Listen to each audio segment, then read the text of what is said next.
Himanta Biswa Sarma has put out a tweet. Today he's asked that 3 generations of the Gandhi family, and he's in fact put out a picture of Rahul Gandhi at the tomb of Babur. He says they have time to go there, but not to participate in the consecration ceremony. And he's then questioning the secular credentials. How do you respond to that? Both are completely different events. A person visiting a temple, a mosque, a tomb, it is his personal act of faith. However, when there is a ceremony of this stature involved, for example, we have Kumbh Abhishekam texts, we have Anavardhan text, we have Shilpi Shastra, Vastu Shastra. It is laying down basic rules and principles when Pran Pratishtha is to be carried out. When it is not done in accordance to the Vidhi Vidhan, the Shankaracharyas are opposing it. And the Congress has raised it that what is the haste, what is this form of a hurry in doing the Pran Pratishtha? I think he's absolutely right in taking a stand and taking his call. Once the temple is ready, once the consecration is done, he will visit the temple. I mean, I don't understand why then what is will the happen? BJP... Then what will happen to the sentiments of millions of Hindus?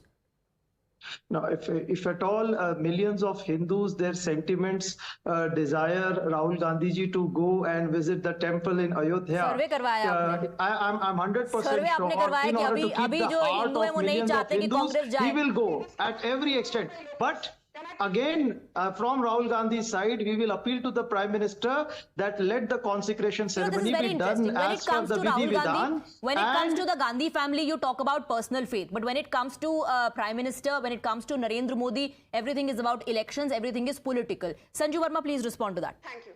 You know, Swati, and now I just want to say a few lines from the Hanuman Chalisa which expose the hypocrisy of the Congress. हम सबको पता है भूत पिशाच निकट नहीं आवे, महावीर जब नाम सुनावे, नासे रोग हरे सब पीड़ा, जपत निरंतर हनुमत बीरा, संकट ते हनुमान छुड़ाए, मन कर्म वचन ध्यान जो लाए, सब पर राम तपस्वी राजा, तिनके काज सकल तुम साजा. I can go on and on.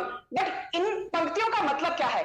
जहां पर भी कोई विघ्न होता है या कोई बाधा डालने वाला होता है, तो हनुमान जी वहां खड़े हो जाते हैं और विघ्न हर्ता का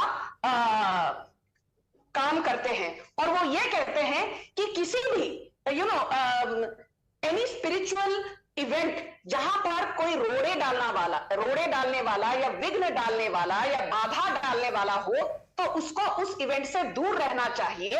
and I think by deciding to stay away from the Pran Pratishtha ceremony, Sonia Gandhi, Adhir Ranjan Chaudhary और मल्लिकार्जुन खड़गे ने हनुमान जी की ये बात तो स्वीकार ली. लेकिन इनवाइट तो उनको भेजा गया था ना.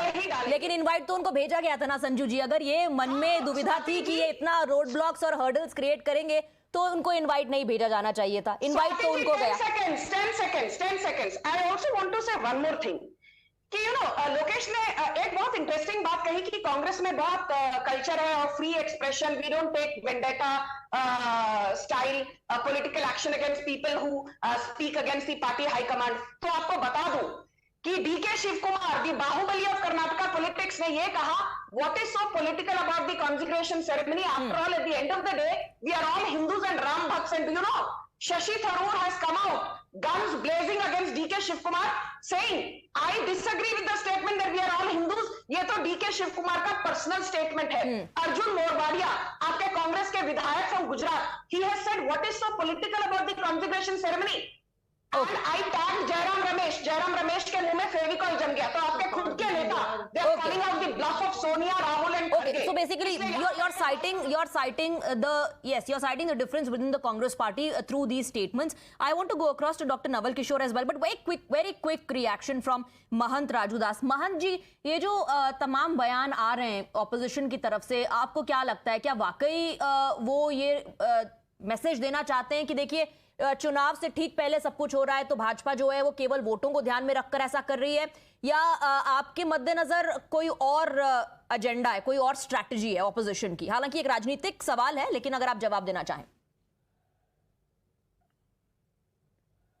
नहीं, मैं निवेदन पूर्वक कहना चाहूंगा शुद्ध रूप से, ये विपक्षियों का राजनीतिक स्टैंड है. उनको राम से कोई मतलब नहीं.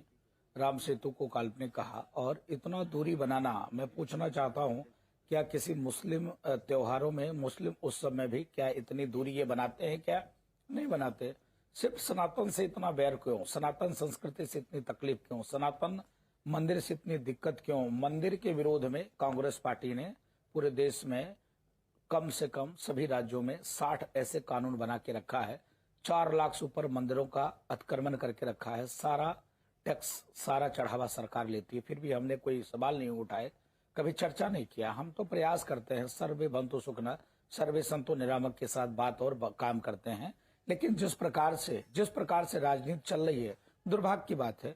मंदिर ये प्राण प्रतिष्ठा का कार्यक्रम किसी पार्टी का नहीं, किसी दल के नहीं, किसी संप्रदाय के नहीं। अभी महोदय बोल रहे थे, बीजेपी वाले जिसको चाहते हो हिंदू होता है, बीजेपी वाले जिसको चाहते हो मुस्लिम होता है। फायदा तो बीजेपी को मिलेगी। फायदा बीजेपी किस लिए मिलेगा? क्योंकि इन्होंने लाठी खाई, डंडे खाए, गोली खाए, संघर्ष किए। आपने लाठियां मारी, डंडे मारे, आपने तिरस्कार किया, आप में अपमान किया। इसके नाते आपको नुकसान झेलना पड़ेगा। ये हमारे कहने से भी आपको लाभ नहीं मिलेगा और हमारे ये भी कहने से आपका नुकसान नहीं होगा। कहने का मतलब ये है, हिंदू जानता है कौन किस लिए किया, उसके साथ है। चलिए 1 मिनट के लिए मैं थोड़ा सबक तोड़ लूंगा आपका। चलिए, बीजेपी ने अयोध्या राम जन्मभूमि मुद्दे को हाईजैक कर लिया, बीजेपी ने अपना इवेंट बना लिया। तो मैं डंके की चोट पे कहता हूं, यहां के बाद भगवान कृष्ण की जन्मभूमि मथुरा का निर्माण करने जा रहा हूं। सबसे पहले सारे विपक्षी है, आ जाइए भगवान कृष्ण के जन्मभूमि। जो लोग अपने भगवान कृष्ण के वंशज कहते हो, आप चले आइए। और संवैधानिक लड़ाई से हम ले रहे हैं, लेकिन आपको मुसलमानों से इतना प्यार है, प्रेम है, स्नेह है, तो आप अपने मुस्लिम भाइयों से वार्ता करिए, चर्चा करिए।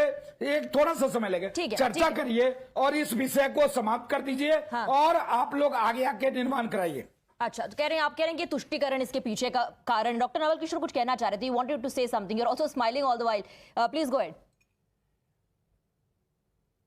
नहीं, देखिए, संत जी को सुनने से मैंने धर्म से ज्यादा राजनीति पर ज्ञान मिल रहा है और वो चाहते हैं कि एक दल को फायदा हो।